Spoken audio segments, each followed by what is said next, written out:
Blaha will die a peasant slave. Isn't that unfortunate?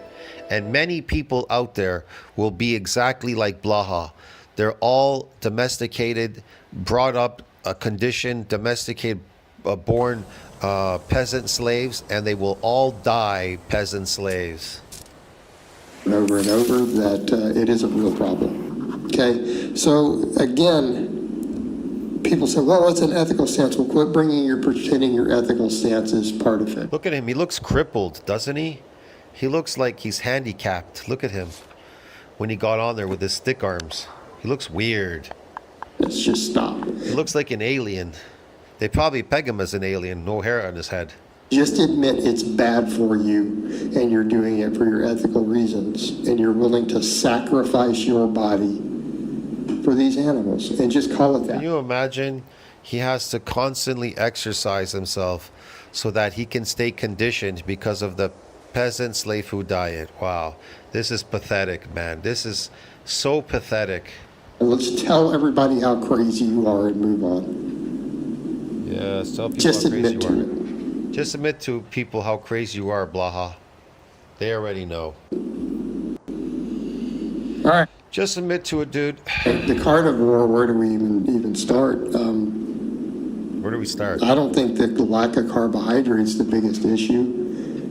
You can function quite well in many cases on very low carbohydrate. Not necessarily zero, but very low. Not a problem. Yeah. It's the lack of Very low, not a problem. fiber in the vegetables. This is an insane, literally insane position. There is Yeah, it's the fiber in the vegetables, yeah. zero way to sustain your health long term with no plants, no fiber. Yeah, how do you sustain your health in the long term? When you start eating organs, which people are not eating. That's how you sustain your health in the long term. You have to start drinking beef blood, eating bone marrow, drinking beef blood, and eating the organs of the animal, not just the muscle meat.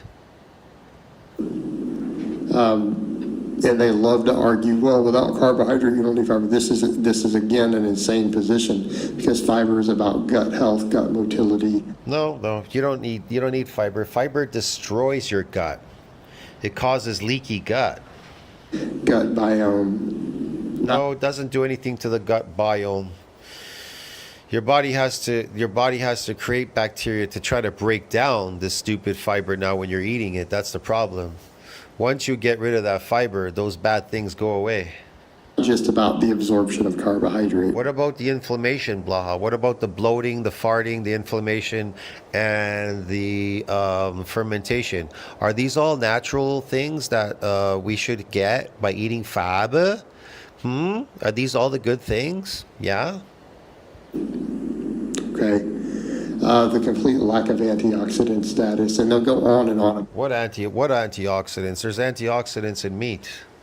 about crazy stuff like There's vitamin C in meat. nutrients. Well, a lot of things that are anti-nutrients Yeah, they're anti-nutrients, so why would you eat it? literally have health benefits and anti-inflammatory benefits. Okay, Let me get this straight. They have anti-inflammatory benefits and they have nutrient benefits, even though they're anti-nutrient and they cause inflammation, bloating, and farting and gas blowing. Oh, okay, yeah, sure. should all be eating large amounts of plants. Yeah, sure, yeah. Eat large amounts of plants so you can fart more and bloat and get sick, yeah. Right? And shit all day, 24 hours a day. Look at him. Evidence in support of the antioxidant phytonutrients fiber is ubiquitous and enormous around the world. Like at Yeah, he's just making this shit up. this point, to even claim otherwise, you now have to say every university, even in countries that are enemies and their universities don't really that close, Yeah. they're all part of a big conspiracy. Okay, so we're at that Oh, they're all part of the conspiracy. Yeah, sure they are. Yeah. point in order for Yes, Blaha. the carnivore to actually be healthy in regards to that. So is this what aliens look like? They actually look like this. They wear glasses and they're bald. Okay. Running around in booty shorts. And the vegetables and things to be a problem. What planet are you from, Blaha? Planet Nibiru? I think he's from planet Nibiru. That's where they eat peasant slave food diets. The entire world, all universities at the world level have to be part of a global conspiracy. I don't know about conspiracy, dude, but I'm from planet Earth, man, and we as carnivore animals eat meat. I don't know what planet you're from, dude. To make you eat spinach, to convince you to eat some spinach. Okay, do we, again, Yeah. To convince me to eat spinach, yeah. I need to eat spinach like I need a hole in the head, all those oxalates and shit, and poison myself. Yeah, sure, yeah. this is crazy. It's an ideology. I know, it's crazy, isn't it? You should eat spinach and toxify yourself with oxalates and shit, yeah. It's crazy, man. Why aren't you doing it? Get on it. Crazy. It has nothing to do with fitness. Just stop. Just stop, guys. It has nothing to do with fitness. Fitness, there's no such thing as fitness. There's just stress. You're stressing yourself. You're not doing anything. You're stressing. It's called stressing. It's not called exercise. It's called stressing. They mask it with the word exercise. Do you understand me? They mask it by calling it exercise. It's called stressing. Just like starvation, starving is called fasting. It's just like diets. They call it a diet. It's really a behavior. They call it abnormal behavior, but you call it a diet. But in science, it's called abnormal behavior. Same thing with fiber. The evidence for fiber being beneficial, it scales with intake. Think about it. Why do they call it fiber? What is it really? What is it really? It's not protein. So what is it actually? What is it? Fiber. When they say fiber, it's these fibers made out of these fibers, right? Like made out of like material. Well, here's the thing. Your clothes are made out of fiber, right? So why doesn't Blaha eat his fucking booty shorts? Why doesn't he take his booty shorts and fucking eat them? Eat them, fucking. They're made out of fiber, you fuck. If fiber's so good for you, why don't you eat your shorts? You stupid asshole. Go eat your underwear. In terms of average health improvements all around the world. Yes, health improvements all around the world, yes. Peasant slave food, yes. Country after country after country, study Sure, yeah. after study, university after university. Science tells you you'll suffer from a nutrient deficiency if you do not eat all the animal parts. When you eat all the animal parts, you never have any nutrient deficiencies. Now, if you eat plants, they're anti-nutrient. You will suffer from what? Nutrient deficiencies, especially when you start eating meat.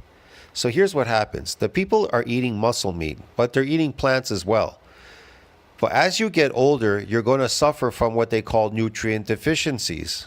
You understand? Your body just can't compensate anymore. So you're thinking that, okay, you're getting a nutrient deficiency, so you're like blaming it on the plants. Definitely the plants are bad for you. They're toxic. They're domesticating you. So you can't figure out that it's really a nutrient deficiency. So what they do is they eliminate the plants because they're also the cause of some nutrient deficiencies because they're anti-nutrient. So you go completely carnivore, but then people say they're a completely carnivore now. They're cooking, which is artificial, right? They're cooking it and they're eating just muscle meat. But some people are still running into problems of nutrient deficiencies. Want to know why? Because they're not consuming the entire animal. But guess what? They realize that later. They figure it out later. They find out that, oh, I need to eat all the animal parts. Otherwise, I'll suffer from nutrient deficiencies. Now, are plants nutrient deficient? Yes. Can they cover all these deficiencies? No, they cannot. See what I mean? They can't. Only an animal can fill these voids of deficiencies. So y'all find this. Plants, fiber, vegetables are generally good for us and good for our overall health. No, these plants are not good for you and not good for your overall health. They never were. They never were to begin with. Again, they just make you consume more food because they're anti-nutrients. So then you have to consume more and more and more. You have to spend more money. This nonsense, just as crazy as the vegan thing, has no place. He's stupid. He's never tried his natural food as a carnivore animal. He's never tried to eat it raw to see how much he would consume in a day and to see how he would feel. his hair would grow back. I could guarantee all of you, if Blaha started eating animal organs like liver, which is high in copper, if he was to eat liver, which he's never probably eaten in his entire life. If you look in his food basket, in Blaha's food basket, it is completely devoid of anything of any animal organs. All he has is some lean fucking chicken in there, some shitty chicken, and occasionally I think he buys some muscle meat, some garbage muscle meat though. Some like really shitty stuff. And then there's like coffee beans, tofu, rice, yams and shit and all that, sweet potatoes and some shitty stuff, plants and shit. It's just all garbage in his basket. When's the last time you think Blaha ever ate liver in his entire fucking goddamn life? Never. When did he have beef heart? Never. Brain? Never. A spleen? Never. Any kidney? Never. Never. Never.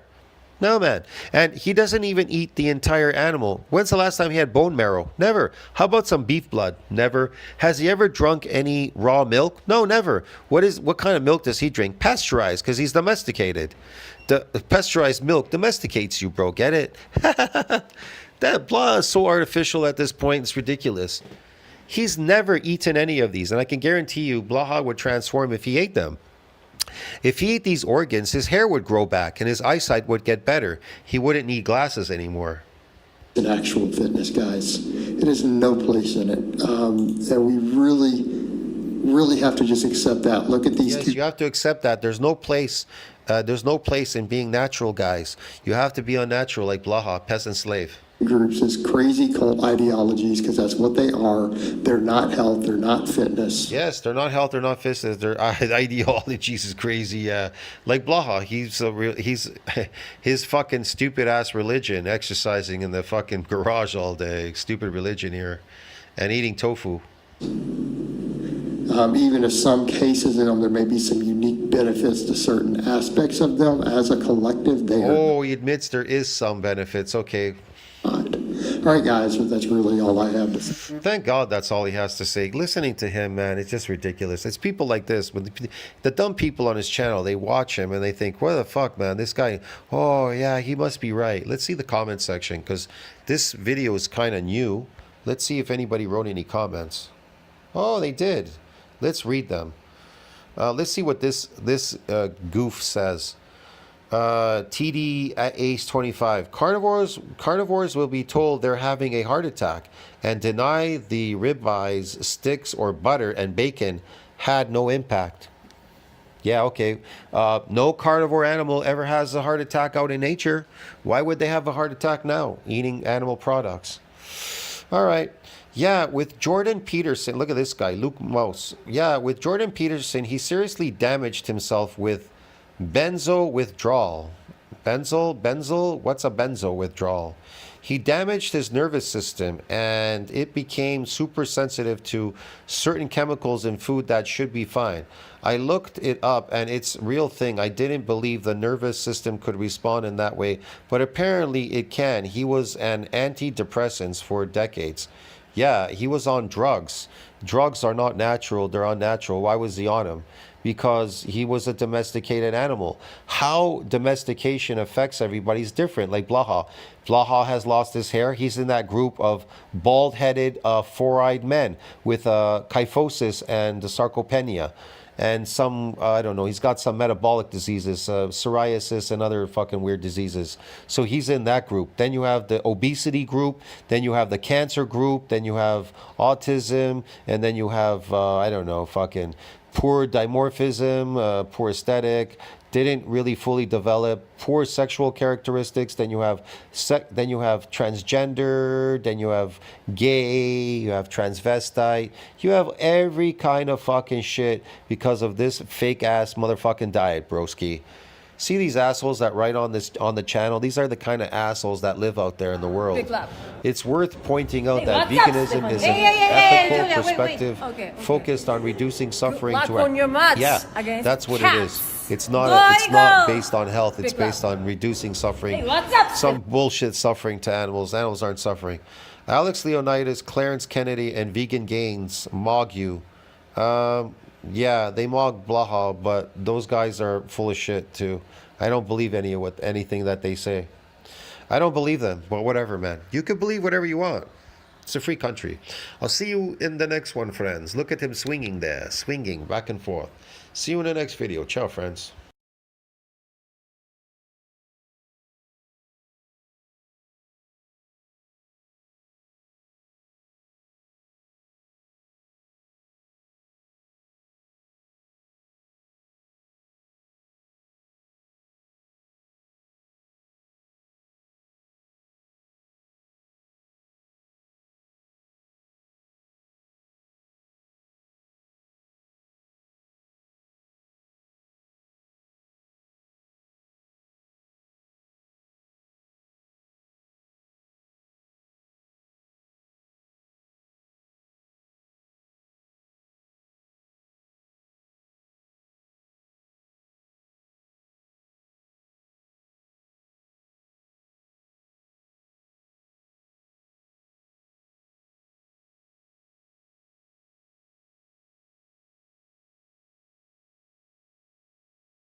Snorkeling goggles? I am. I don't know what simping means.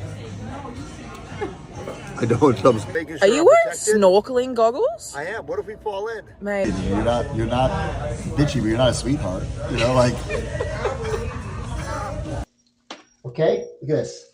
Look what we're doing. We're gonna get you out. Okay. Oh, Jesus Christ! And Steph said, "What'd you say?" I said, surely you're taking that fucking hat off. No, of course not. No way. It looks insane. This makes it. What about your bags? What? My bags are a little bit wet. You're wearing a fucking chipmunk. You're an adult. The wide end of the tie Stop it. ends up in the front. Notice how the wide end is in the front. I gotta redo this now. What are you doing? I'm playing with myself. Well, Indiana Jones. I'm so angry. What happened? Stop. 3 weeks in a row, they lost my fucking bag. They lost your bag. 3 weeks in a fucking row. This is bullshit. You don't treat the indie guy like this.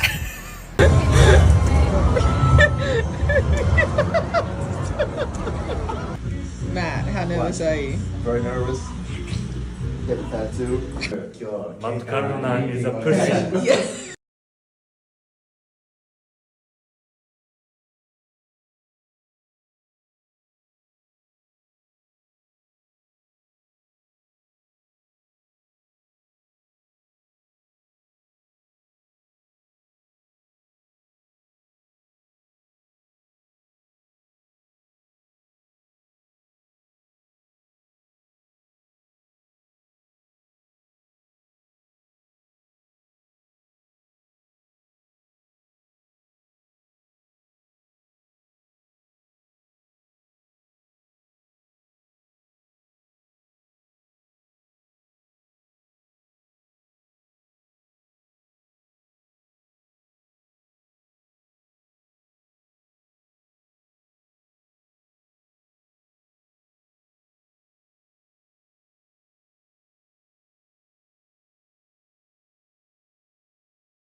I am hearing very, very, very strongly from people on the inside. And, bro, that we saw Vince McMahon open up his own company, and that's what the company is, the kind of buying and selling of entertainment, sports, intellectual properties. Bro, this could have been the master plan from the start. Russo'sBrand.com, where the pros are the pros. So it was reported on Post Wrestling that during Vince McMahon's leave back in 2022, at the time, Mark Shapiro, who was with Endeavor, he was the number 2 guy at that time, he had sent a text message to other people within Endeavor. And he said, Nick and Stephanie are going to take over WWE for the next 9 months, meaning Nick Khan, Stephanie McMahon. And then he said, Vince will be back with a new board, or he will take the company private, or he will sell it coming to us. The race is on. The courtship is on. So he was dead on, except for it was a few months earlier than he had said Vince was going to be coming back. But the reason why all this is coming out is because of a shareholder lawsuit against WWE, where they're alleging that Vince McMahon violated his fiduciary duties because he orchestrated the sale process designed to preserve his own power rather than maximize the best deal for the shareholders. So all these text messages and things, and Vince was still involved with creative that also came out while he was gone. I mean, that this kind of makes it seem like Endeavor may have known that, like, they planned this whole entire thing, and that, the shareholders may have a case here. Yeah, there's also something, Jeff, that we didn't discuss with me, Ben, and Stevie, because it didn't dawn on me. So, guys, the plan was through these text messages, like Jeff just said, that Vince was supposed to come back in 9 months. The reality of it was he came back in 6 months. And guys, do you remember when he came back in the 6 months and everybody voted against him? Remember, guys? Remember, it was like the New Year's Eve deal. We made a big deal that Nick Khan voted no, Trips voted no, Stephanie voted no, and everybody voted no, but Vince used his power to get back on board. And that's where we were saying, oh my God, now the family has to be fractured for them to vote against Vince. Now, bro, that all could have been a work. That all could have been a work. They could have voted against them to make it look like, they were supporting the shareholders. And, oh my God, no, we don't want an animal like this with his DNAs coming back to the company. That could have been all a work, knowing full well that he had the vetoing power to come back and put himself on the board anyway. And bro, I'm telling you, man, if this is all true, I mean, bro, this is lying, deceit, chicanery. And my God, bro, I would imagine, I'm not a lawyer or anything like that, but if you are deceiving shareholders like this and you're keeping them in the dark and you're playing this little game, Jeff, I would have to believe that there have to be legal ramifications about that. I would just have to believe that. If they can make the case that the only reason he sold to these guys was so he could stay there and that they could have got more money selling to somebody else, what happens there? Yeah, guys, you just gotta, man, it's hard for people like us to fathom, because we're talking about big money here. We're talking about millions and billions of dollars. And bro, people with that kind of money, the Vince McMahons, the Aries, the Shapiros, the Nick Khans, bro, this is the game they play. Guys, there is a reason they're super millionaires, billionaires for a reason. They play these games, man. They manipulate people and money and power to a level that we could not even we could probably not even understand. And this is the game they play. And now, Jeff, I'm starting to hear things on my end that there is no question, and the plan is already in place, that they're going to sell this company to the Saudis.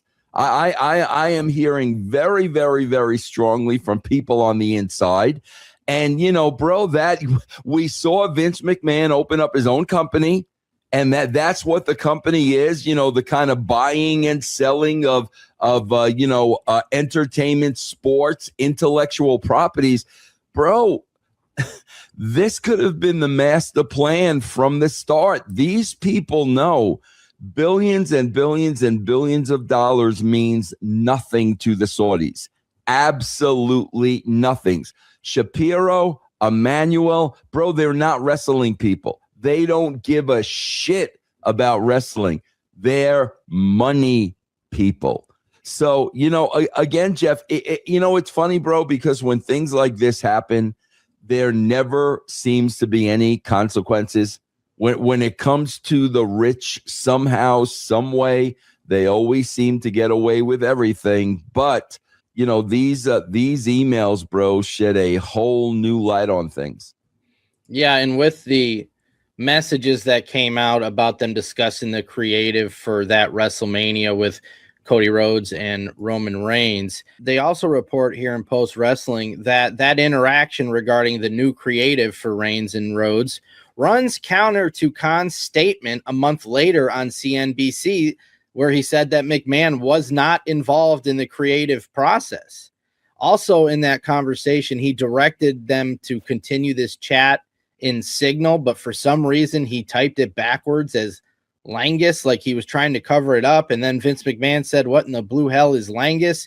And then Nick Khan said, "Read it backwards," which blows the cover of what he was trying to cover up anyway. But apparently this is a big issue for the shareholders. Yeah. They're less concerned with McMahon's involvement in creative, but with Khan directing the discussions to Signal, because that features an auto delete function. Bro, what is Khan's last name?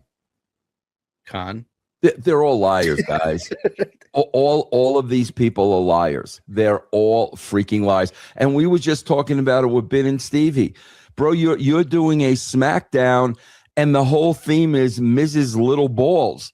Bro, that's got Vince's name written all over it. That's Vince McMahon. I mean, we've got a show revolving around somebody's tiny balls, bro. Bro, this is what these people do. This is why they're rich, guys. This is why they're rich and we're not. Because first of all, bro, we have morals. That's number one. These people got no morals, bro. It's about money and it's about power. The more money, the more power. That's the game, bro. It's that simple.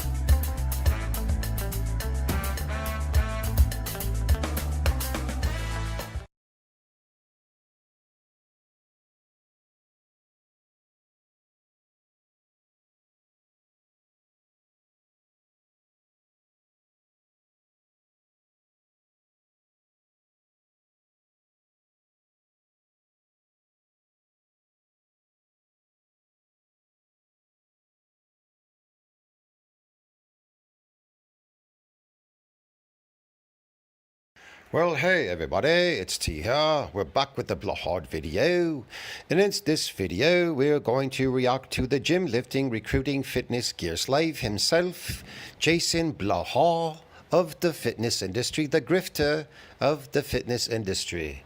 So this grifter, Jason Blahard, says in this video, when science-based lifters lie about the deadlift being bad for hypertrophy. Yes, I would love to know, why is that? Hey everybody, it's Jason Blaha here with Jason Blaha Strength and Fitness, and today I want to chat with you guys. It is Jason Blaha with Jason Blaha Fitness. And gals, a little bit about deadlifting and the so-called science-based lifting experts. But a quick reminder, if you guys will please click. Yes, please do tell us about the grifting science-based lifters, bro. At the deadlift. Down below and drop me a comment. I would appreciate it so much. Let's get over to the topic. This is one of those things where you look at a lot of these people who claim to be science-based, and their position on the deadlift tells us. All right, I absolutely, look, man, well, let's get one thing straight. I absolutely do not claim science-based or science-based lifting. Now, I use science to explain hypertrophy. That's it. But I do not use these things like lift one arm and find out if you're going to get some hypertrophy there, some bullshit.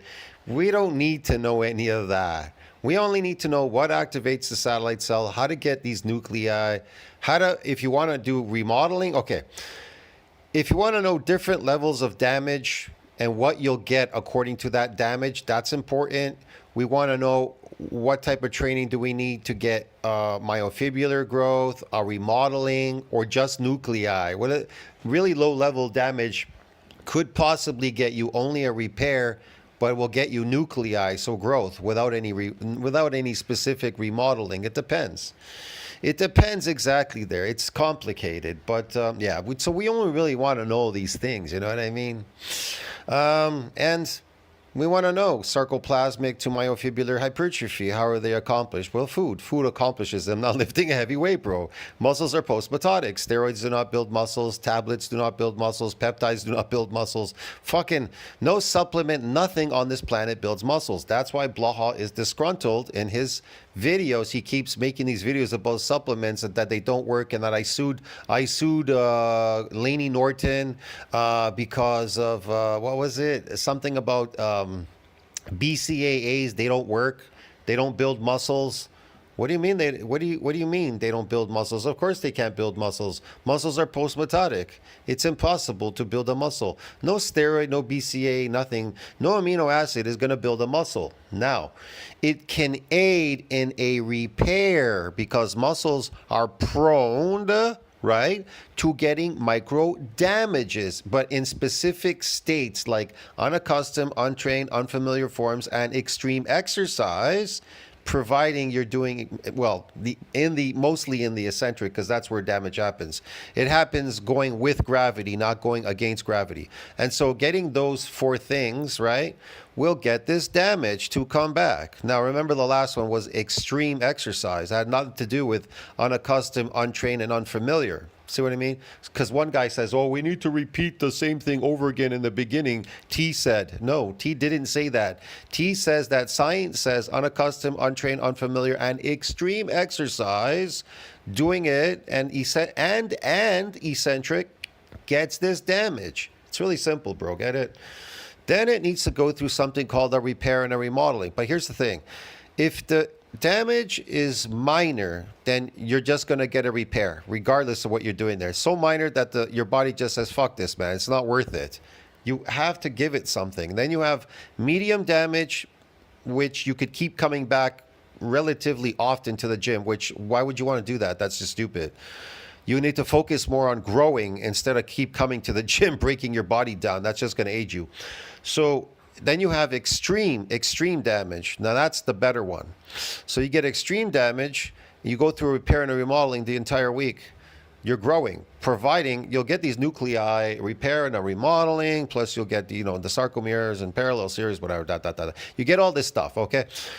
Providing protein synthesis exceeds protein breakdown. But if you're not in an anabolic growth state and you do get this extreme damage, watch out. You could actually lose fibers and you're not growing because it's not going to donate its nuclei. If protein synthesis does not outpace protein breakdown, let's say in that extreme damage, you are not going to get a donation of these nuclei, and you will not be able to support further muscle growth of that domain, that myonuclear domain. It's really simple. So to support that myonuclear domain, you need nuclei. So every time you come back the following week, you need to get this damage to come back so you can get a donation of these nuclei. And here's the problem. Every week that you come back, it's not like the first time when you came in the gym. It gave you quite a bit of nuclei. But every time you come back, the second, the third week, the fourth week, it does donate it will, to providing you did it properly, it will donate its nuclei, providing protein synthesis exceeds protein breakdown. It will donate nuclei, but it will never be the same as the very first time you came in the gym the first day. But you will get nuclei. That they're not science-based at all, right? They just make up whatever nonsense I'm not making up anything. I'm simply telling you the science of how this thing goes through, how it works. That has nothing to do with studies. Like, we're going to figure out how many things, this group did this, and this group did that. I fucking hate science-based lifters, dude. They want to promote their lazy, weak, ridiculous ridiculous training. And that's what it comes down to. And the reason I They're lazy, weak, ridiculous training. Bro, if I took this guy through my training, he would fucking die. I posted my training before, a 3-hour session of training. 3 to 4 hour session of training before on my old channel. Believe me. You'd be exhausted just watching it. You'd be exhausted just watching it. So this guy would die if he was to train with me. We're talking, if just on leg day alone, I would do like 30 sets of 12 repetitions for just my squats, 30 sets. That would be a combination of maybe I would add some presses or hack squats with squats. And then there's the hamstrings, the quads, and then there's the calves. So I'm going to do an additional 20 for each one. And the calves, I'm going to do 25 to 30. Same thing, man. I don't think he could make it through that. He fucking die. And that's just legs. You don't even know upper body. I do way more because there's more parts. say that because if we look at any of the science, and I'm not saying exercise science is particularly good as it pertains to muscle growth, bodybuilding, things like that, we know it's not the best field of science. It really isn't. It's questionable at best, its ability to draw the conclusion. Yes, it's questionable. So they say extreme exercise, eccentric, extreme exercise gets this damage. Does he look like he's extremely exercising to get this micro damage, to damage those muscle fibers? Because they're very stubborn. They don't want to get damaged. Is he doing, do you think he's doing that? No. Is his exercise unaccustomed, untrained, or unfamiliar? No, he's not. He's familiar, he's accustomed, and he's trained. So he's definitely not getting any damage there, right? And he's not doing extreme exercise. He's not overworking that muscle in extremely overworking it, right? To try to get this damage to come back. So what is he getting here? Nothing. Nada. And he doesn't particularly train eccentrically either. Now, Smirnov, the guy with Larry Wheels, the Russian guy, if you notice his movements, they're really steady in the eccentric, and it's all tension. All the tension is there on the eccentric, the movement, rapid, short movements, up and down, up and down, up and down, very rapid, very fast. Heavy, very fast, rapid movements. That's called extreme exercise.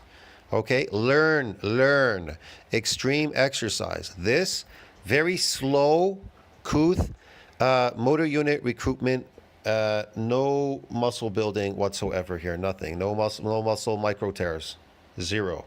It does, but if these people are going to claim to be science-based, they have to work with the evidence that they have. And when you see so many of these guys who say nonsense like, yes, the evidence. Well, you know, the conventional deadlift is not a particularly good or a good hypertrophy exercise at all. I don't know, is it? You have to look at that and go, what are you guys talking about? Yeah, you have to. Okay? There's no evidence. Let me be clear. There is zero scientific evidence to support this position. There's all the scientific evidence to support my position. Okay? Let us be clear. So when they say this, where do they come up with this? They come up with this idea because one... No, it's not an idea. It's in science. You can read things about DOMS. DOMS, there's a section, DOMS Part 1, tells you ultrastructural muscle injury, tells you about these cells and everything, compromises sportive performance, tells you what to look out for, reduced force capacity, neural, this, that, whatever, damage, pain, whatever, soreness. Myocytic androgen receptor controls strength but not the mass of the limb muscles. Tells you nuclei overload precedes hypertrophy, not lost on detraining. Lots of science. There's lots of science on all this stuff, bro. I don't know. PubMed, satellite cell aging, use it or lose it. Tells you in there as well. It's associated with the removal of myogenic decline in senescent cells. You get this damage, micro damages again, lifting periodically. Yeah, there's just so much science, man. I could go there. The myonuclear domain size limit reaches ceiling limit during hypertrophic process beyond where the satellite cell can donate any more extra nuclei to that domain to support further muscle growth. It tells you it's not fixed. Why is it not fixed? Because it's based on activating the satellite cell. You activate it doing what? Muscle damage, so that you could get what? A donation of these nuclei. It even tells you in science when you're looking up this thing, it tells you in one section, it says the group that came back in the second week, they got much less damage. What was one of the proposed mechanisms? An increase in sarcomere number in muscle fibers. So where did they come from, these sarcomere number in muscle fibers? They come from damage. Because what's a unique feature of eccentric exercise is that untrained subjects become stiff and sore the next day due to what? Muscle damage. So that group that came back in the second week got much less damage, right? So what was one of the proposed mechanism? An increase in sarcomere number in muscle fibers. How did they know that? Because they did a test to find out if they gained any sarcomere number in muscle fibers. Get it, dude? So damage is absolutely associated with what? A repair, growth, and a remodeling, providing protein synthesis exceeds protein breakdown, because that is the driver of what? Hypertrophy, because you cannot build muscles. Muscles are post-mitotic. See how easy that is to explain, broski? Yeah. Now, myocytic androgen receptor controls the strength, but not the mass of the muscle. But here's the thing. So myocytic androgen receptor gives you maximal force production. If you were to reduce these androgen receptors, then guess what happens? You're going to be very weak. You won't be able to produce force. But you're going to say, I recruit motor units. You are recruiting motor units, but the majority of your strength for force production is based on chemical strength. But you don't just, you're not really not understanding that. Listen, if a lady is under stress and her child, the car fell on her child, she gets an influx of what? Adrenaline. And what happens? She's able to lift the car. So that is based on what? Chemical strength. Just the same like you. So these androgen receptors, what do? They widen. When you lift weights, they widen like a black hole. They get bigger. And sometimes you can get more of them. And so there's more places for the androgens to bind to those what? Those receptors, giving you maximal force production. See what I mean? Yeah, so that's how it works. So that's why they tell you that. So is it really based on motor unit recruitment? No. That's why when people take steroids, it's enhanced performing, because it binds with what? Myocytic androgen receptor, giving you what? Enhancing your performance. Get it? It's enhancing it. You're now enhanced through chemical. They call it chemical enhancement. But chemicals do not build muscles, because muscles are post-mitotic. They don't split, divide, and increase in number. Neither does the nuclei. Get it? You need nuclei, but only the satellite cell can donate it. And where do they reside? In the sarcolemma. They're lazy AF. Every one of these guys are essentially biohackers. They're like, oh, I just want to train really, really, really, really, really lazy. Yeah. And find ways to cheat around it and just get big anyway. Sure. Right? Yeah. So yeah, one other thing I missed was the repeated bout effect phenomena. Okay. So when you get damaged, when you come into the gym, you get let's say you got a good session and you got this damage.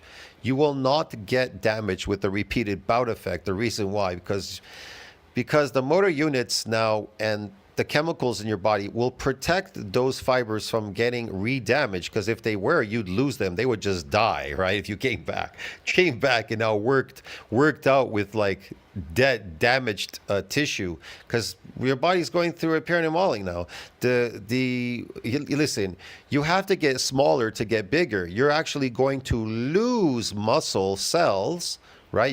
In that process, you're going to lose muscle cells, but you're going to gain more of them by the end of the week. Get it? Providing protein synthesis outpaces protein breakdown. So with a repeated bout of exercise, you cannot come back after you damage a body part. You can't expect to come back and damage other body parts, because they won't damage until that body part is repaired and remodeled. It simply won't let you. You'll feel really bad if you come into the gym. You're going to feel pain and really bad. Now, if you're crazy enough to go to work out with like damaged muscle fibers, well then, good power to you, bro. Good luck with that one, man. Get it? Muscles, they don't grow from lifting weights. That's why everybody's telling you that progressive overload is the key to building muscle. You're not building muscle, bro. Again, they're post-mitotic. Now, is it the key to hypertrophy? Absolutely not. What is the driver of hypertrophy? Well, there's only two drivers, sarcoplasmic myofibrillar protein and glycogen. Those are the two drivers of hypertrophy. Get it? Muscles hypertrophy and atrophy. They hypertrophy through contractile proteins or glycogen, and then they atrophy because they can lose these contractile proteins. Now, the remodeling of a muscle fiber, is it permanent? These sarcomeres in series and in parallel, can they become permanent? Yes. Those can become permanent only in an extreme exercise. They simply become permanent. That's why you walk around and you can still have a lot of density, but a lot of this hypertrophy from the, the nuclei, they will shrink. They will shrink, but you will be left with a lot of density because that also contributes to the density and mass, the remodeling part of your sarcomeres in parallel and in series. You understand me, man? I don't know, maybe people don't understand that. Okay. Wink, wink. That's why it's better to go through damaging sessions, to go through regenerative bouts of muscle micro injuries, than going to a gym and being a gym lifting slave. Because at least you could get something permanent. The sarcomeres in parallel and series, they can become permanent. You understand me? But the nuclei, this expansion of the nuclei, those, man, they hyper and atrophy, broski. They hyper and atrophy. Reality is hard work matters, and they can't biohack their way around that. So what you see with a lot of these so-called science-based guys, they'll say this, but I'm like, well, where's your proof? Well, because we have some theories, we have some hypotheses, because we have some limited data that shows on various muscles, lengthen position and stretch position movements producing better hypertrophy. We have some ideas on stimulus to fatigue. Okay, fine. So you have some hypotheses that are subject to a great deal of debate still. I don't have any hypothesis. I don't need any. And that's your reason for saying the deadlift isn't a great exercise for building muscle. But what do we see when it's ever been studied? It's not a great exercise for building muscle because weights don't build muscles. Muscles are post-mitotic. You understand me? How can you say that? Where's your proof? Where's your proof that deadlift is great for building muscles? Deadlift does not build muscles. Now, is it a great exercise for causing micro damage? Yeah, you could say it could be, right? If you do it extreme, if it's extreme, the exercise is extreme, unaccustomed, untrained, or unfamiliar, doing the deadlift, yeah, definitely, eccentrically, it's definitely a great exercise. Like, why wouldn't it be? A great stressor, forget exercise. People say exercise, it means stress. A great stressor, yeah, definitely. But guess what? Is it a great stressor for hypertrophy? Like, can it hypertrophy your muscles? No. It cannot hypertrophy your muscles. Only food can hypertrophy your muscles. Now you're going to ask, why do these asshole people, bodybuilders and powerlifters, why are they trying to lift really heavy to grow muscle? I don't know why they're doing that. Because they're taking steroids and they're showing off because they're mentally ill in the head. They're mentally sick in their brain.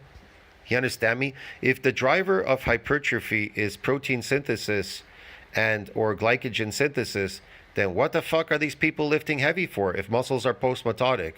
See what I mean? You see how stupid this is? How come Blaha is not growing?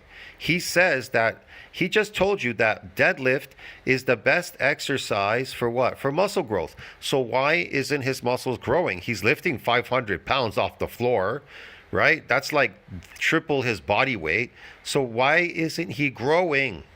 Ask yourself the question. Problem is, you don't have scientific evidence. You're extreme. I don't need scientific evidence. I have him as my evidence. This pumpkin head. Where is his muscle? If every time you lifted that thing, deadlifted it, and it could grow muscle, it's great for muscle growth like Blaha says, then where's his muscle? Where's his muscle? Extrapolating hypothesis See, hypothesis, huh? Right? You've got to produce actual studies that show all these other exercises Yeah, he's my study. outperform it in terms of muscle growth over several months. Muscle growth over several months. You're not growing because muscles are post-mitotic. To make that statement, and the evidence for that just isn't there. There's been very, very little. There's lots of evidence for it. What are you talking about? Evidence looking at this, and what does it usually find? It's not a hypothesis. Quite the opposite. There was only he's even answering our hypothesis. Let's say it was a hypothesis, okay? Well, he already answered it. Look, I've only seen like one major muscle. Up and down. Is the muscles growing? We are watching him year after year after year lifting this heavy weight off the floor. Did Blaha build any muscle lifting this weight? No. He never built any muscle. He got fat. He hypertrophied his fat cells. He got really fat eating peasant slave food garbage diets because that's what he is. He's Section 8.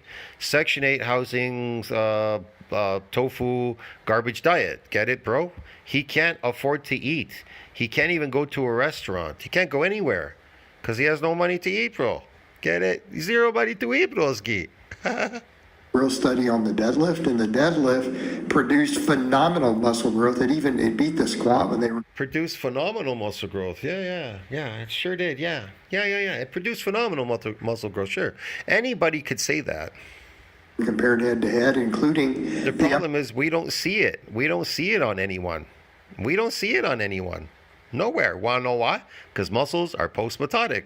In cartoons, maybe you've seen it in cartoons. It looks great. It looks great in cartoons. But look, Blaha. Yeah. Upper body grew. Sure, yeah. Significant amounts of upper body grew. Yeah, upper body grew, yeah. Okay. And that's kind of the point. People will say stuff like, well, the deadlift doesn't really build the back or other stuff. It's all glute and hamstring. Look, who are you going to take advice from? Me? Somebody that actually has experience and's done it and went through it and knows about it, or somebody like this guy that has been failing at it for the last 30 years. To some extent quad, but we know that it grows those things, right? Oh, we know that it grows those things? No, we don't know because nobody's growing. Blaha just said the industry is built on steroids because nobody's growing.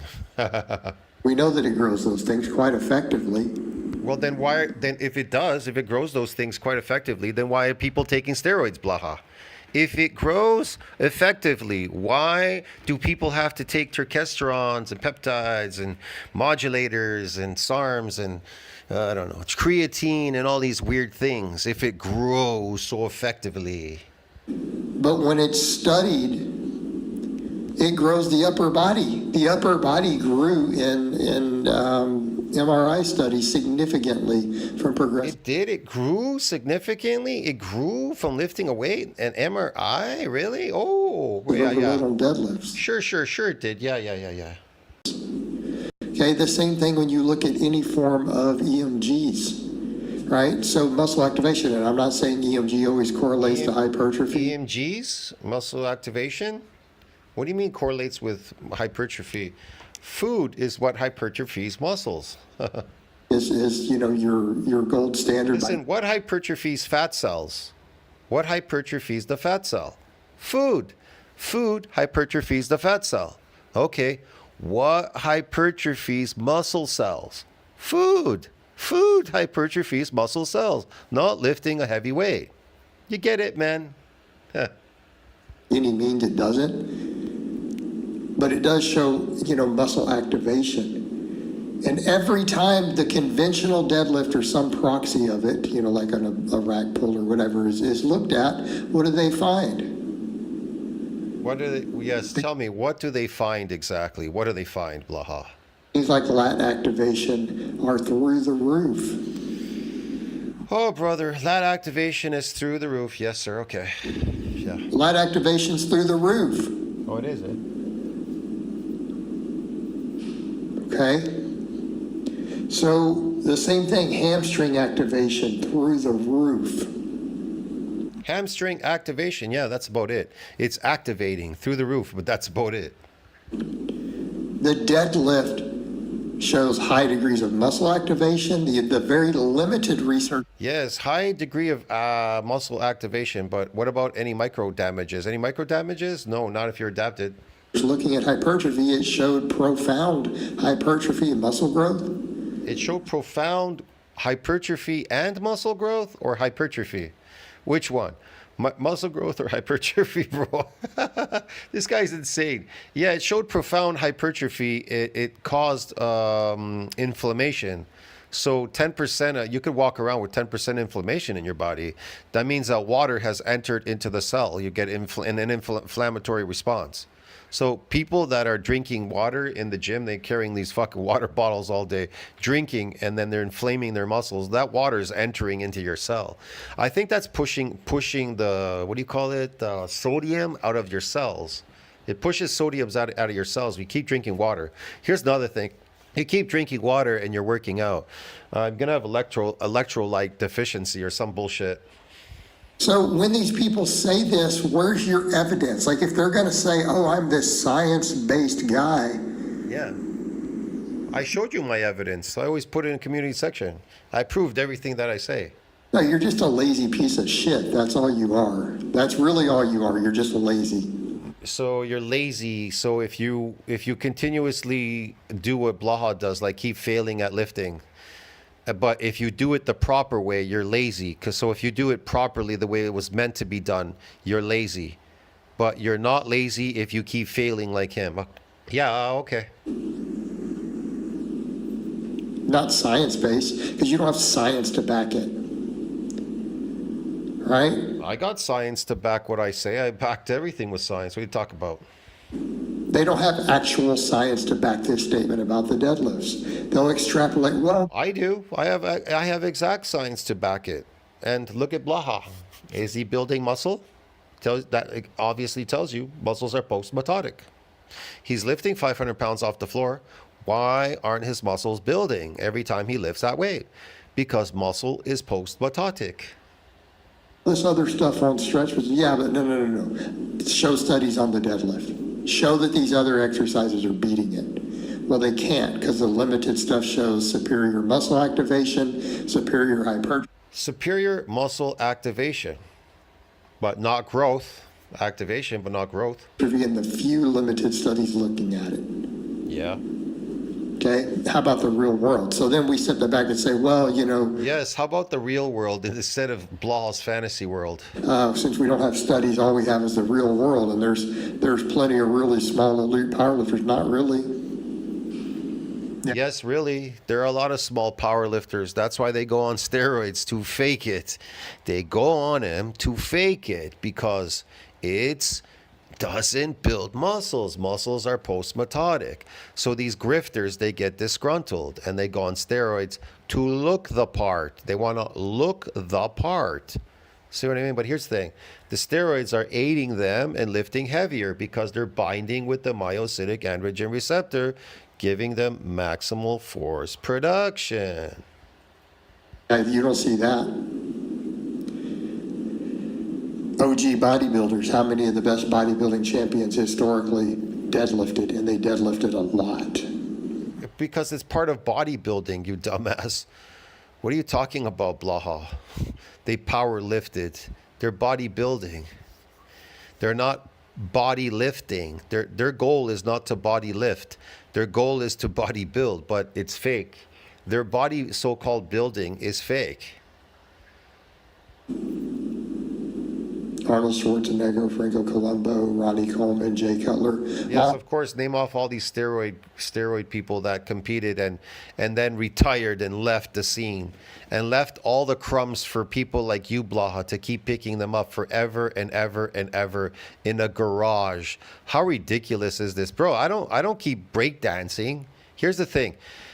When I grew up through the 60s, 70s, and 80s and whatever as a kid, You think when roller skating came about, I had roller skates. I roller skated. People rollerblade now. I don't see many people roller skating out there. It's not popular. What became popular? Rollerblading became popular. I look. I ice hockey. I ice skate, right? And I don't rollerblade. But I used to roller skate. But I don't rollerblade or roller skate. When it was popular, I did it. It was popular. It's like this. When it was popular, I did it. So when breakdancing came in the 80s, I thought it was interesting to do it because it was based on gymnastics, which I was doing at the time. So I thought it was interesting. So I did some breakdancing, bro. But it's not something you do forever and ever and ever. I'm not doing any breakdancing. Just like bodybuilding. I never lifted, bro. Not as a teenager, nothing. I seen these machines. I was never interested in that. You understand me? But when I was interested to build my body and I had the time and the money, I did it rapidly within a year period. Within a year period, I did it rapidly. Because why would you stay there forever? It was the in thing. It was the in thing at the time. From the late 80s, all of a sudden, people realized about steroids, gyms and everything became more popular, Gold Gym, whatever. But here's the thing. I was really busy in the 90s. I didn't even have time. I could have done it a bit earlier in the 90s. I definitely lifted here and there. But I never got as big as I did, like I did in the late 90s when I put the work and the effort into it. I had money and time, and I could eat as much as I wanted. And you build it really quick. And then the goal is over. You don't stay there forever. I quit. I never lifted again for more than a decade. I never went back to any gym. So Blaha is still here. What the fuck, man?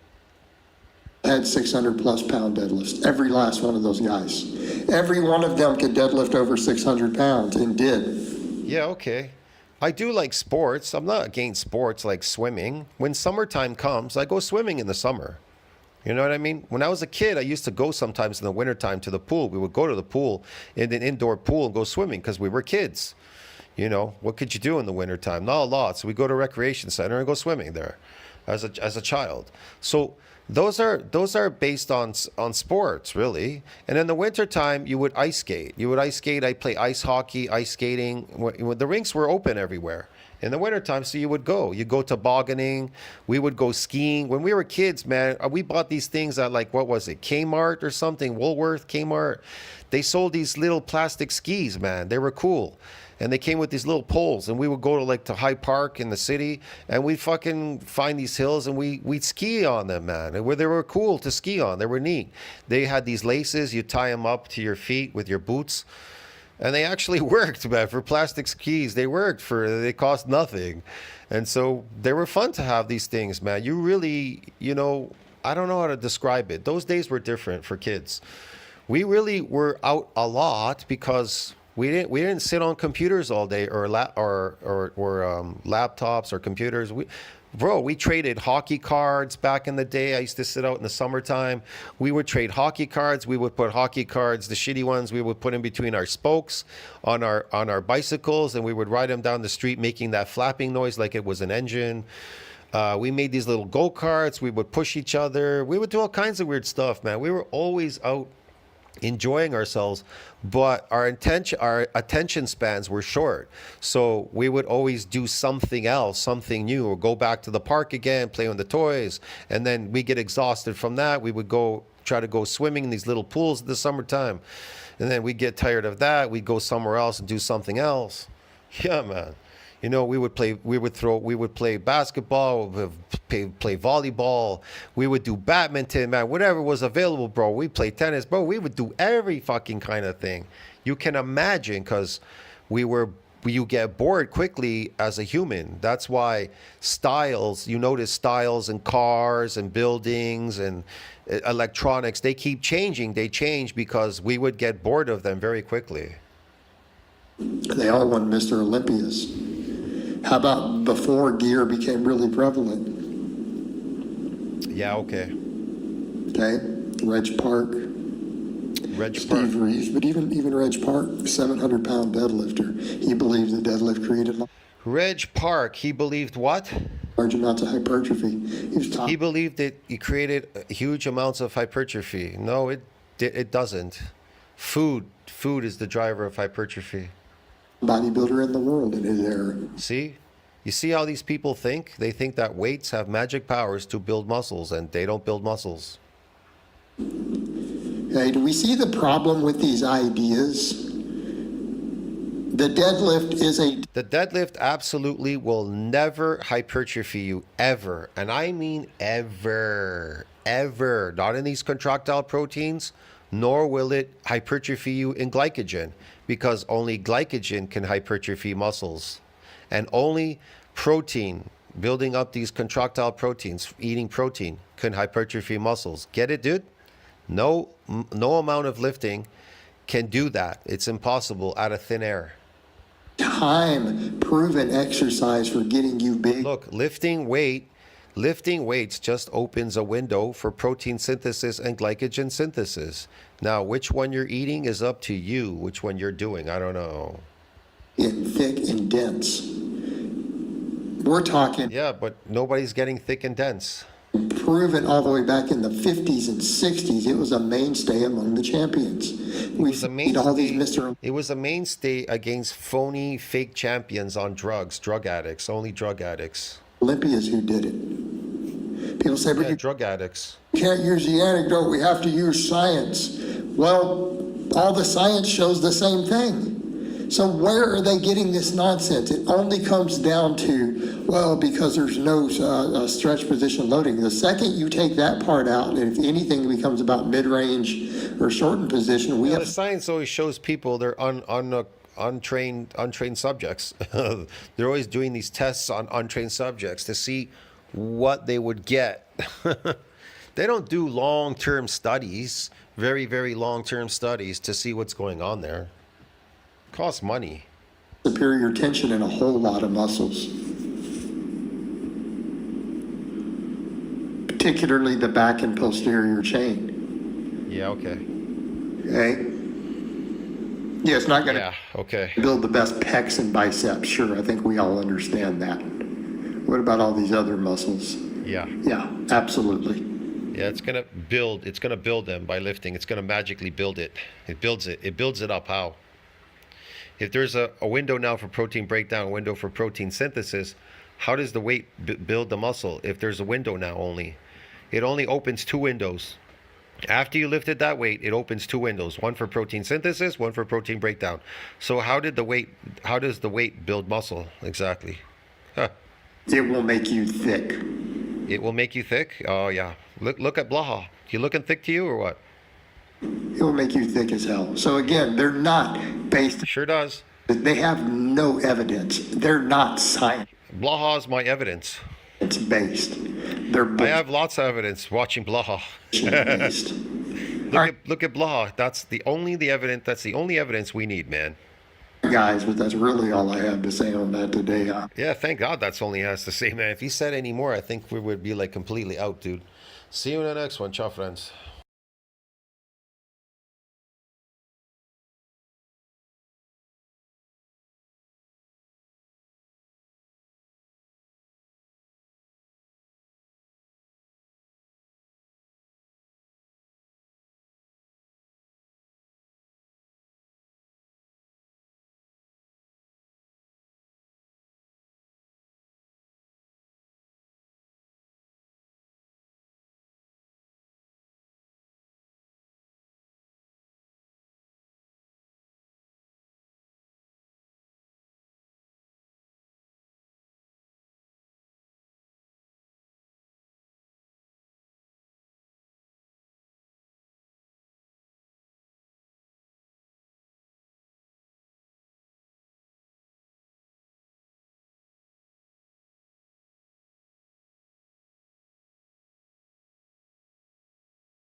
You got one job and one job only, and that's to make sure you stay the hell out of Trick Williams' way. You know, wrestlers like this don't exactly fall out the sky, you know? You don't need a telescope to see that this man is a superstar, and the last thing we need is WWE head of creative, going around writing stuff that's gonna bury Trick Williams. You already had him stuck on NXT for 4 years, and we don't want to see you dragging your feet now that he's on the main roster. You already dropped the ball with Ray Phoenix, dropped the ball with Penta, dropped the ball with Karrion Kross, dog. The next time Triple H goes to the doctor, they need to tell him he has a bad case of butterfingers.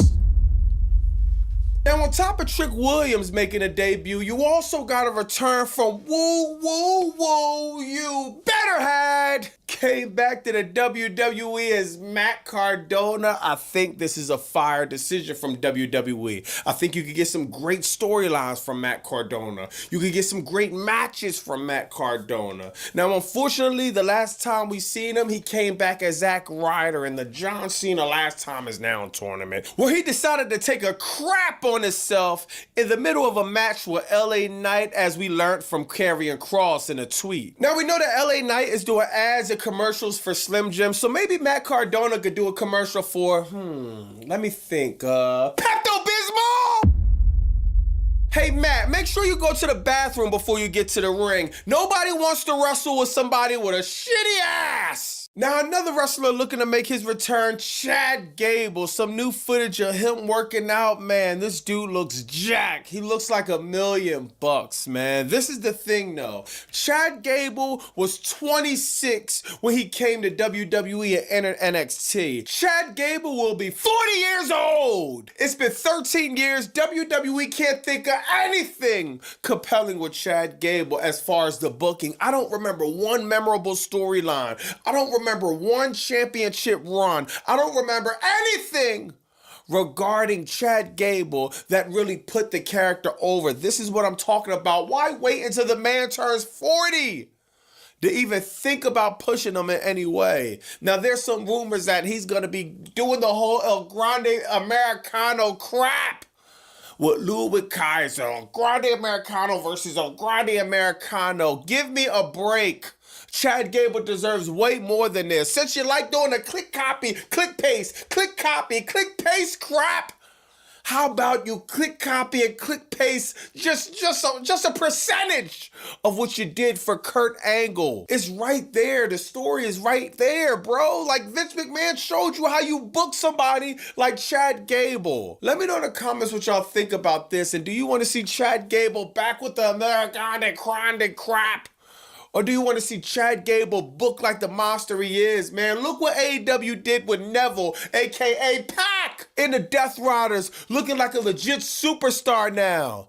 The same revamp needs to happen with Chad Gable. Let me know what y'all think. Now, it seems like Cody Rhodes' tour bus is cursed, man. He gets beat up near his tour bus by The Rock a few years ago. After that, he gets beat up by Kevin Owens near the bus. Then beat up by Drew McIntyre on the bus. Now, Drew McIntyre posts a picture of him about to take a piss on the side of the bus, turning Cody Rhodes' tour bus into a toilet on wheels. And Drew McIntyre pulled out all the stops, man. You pissed on the man bus. You took a picture of him and his dad, burnt it right in front of him. The whole 2025, you feuded with Cody Rhodes, but lost every single important match, which means 3 stages of hell. If Drew McIntyre doesn't beat Cody Rhodes for the Undisputed Championship, congratulations, Drew. You get a first-class ticket to heaven up there with LA Knight. You'll be officially buried. Now, John Cena might be done with wrestling, but he's not done with music. I came across this video a little while ago of him in the studio. I'm gonna show y'all this. Yeah, that's right. That's what I strive to. I got one question. What drives you? That was sick, John. I feel like what drives you is the chorus. If you have anything you want to say in between what drives you, we could like maybe loop what drives you. And then if you feel like doing any ad libs in between it, that could be really cool. Any ideas? Question, what drives you? Your fortitude and motivation, what drives you? The source of extra inspiration, what drives you?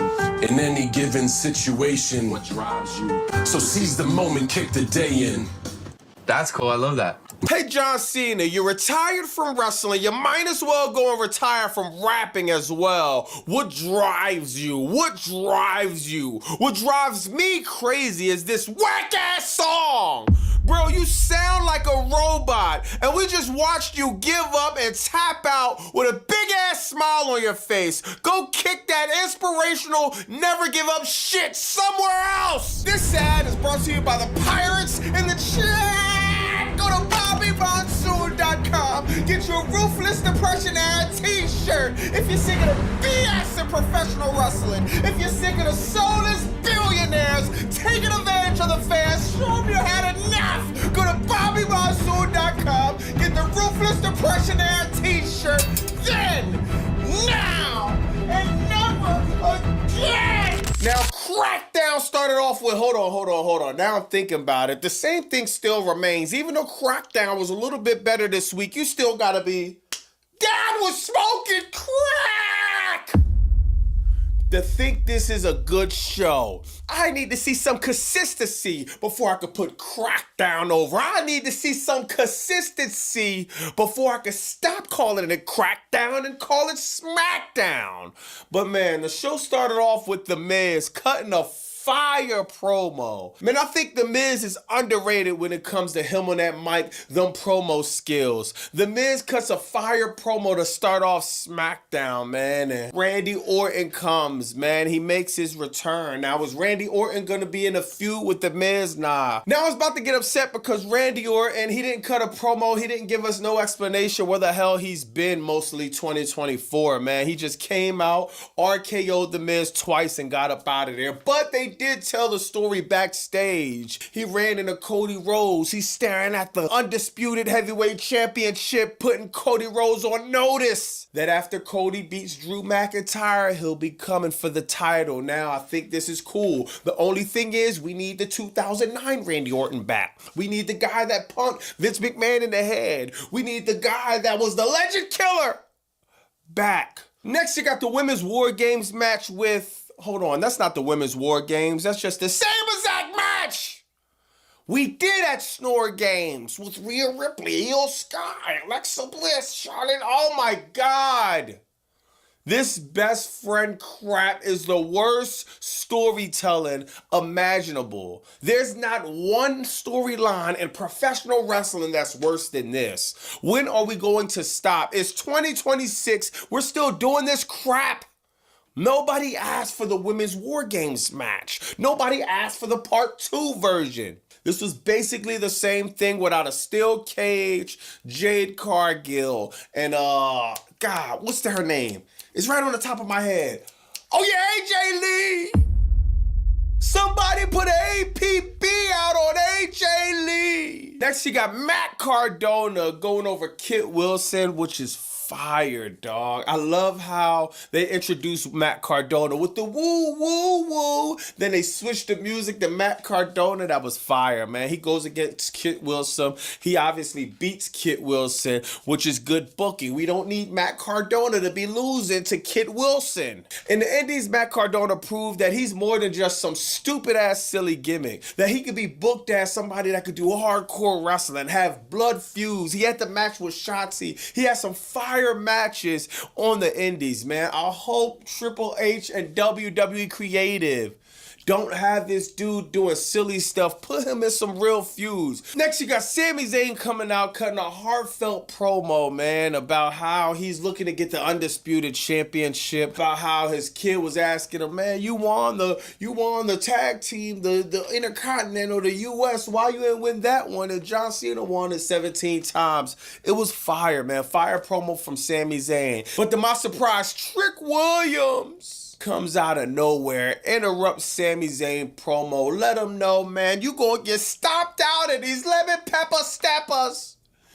if you don't watch your step, man. I'm liking everything Trick Williams was doing, man. The promo, how he come out, the entrance, the crowd yelling, whoop that Trick. He got the all white. This story could be told incredibly if WWE creatives just sit down and act like they have some sense. Sami Zayn, the everyday working man, busting his ass, never getting a shot at the title, never getting an opportunity, always feeling like he's being screwed over. You got Trick Williams, a 101, a bona fide superstar, a man that's gonna take WWE to heights they never seen. These two could tell one of the best stories, one of the most relatable stories in that ring if it's done right creatively. I got my fingers crossed. Like I always say, my expectations are as low as a crackhead credit score. Next, you got Carmelo Hayes going over Johnny Gargano, and nobody's surprised because they're doing the same US Open Challenge. Oh my God, dog. Why are we doing this stupid ass Open Challenge? Oh, I know why, Bobby Monsoon, because Lazy Levesque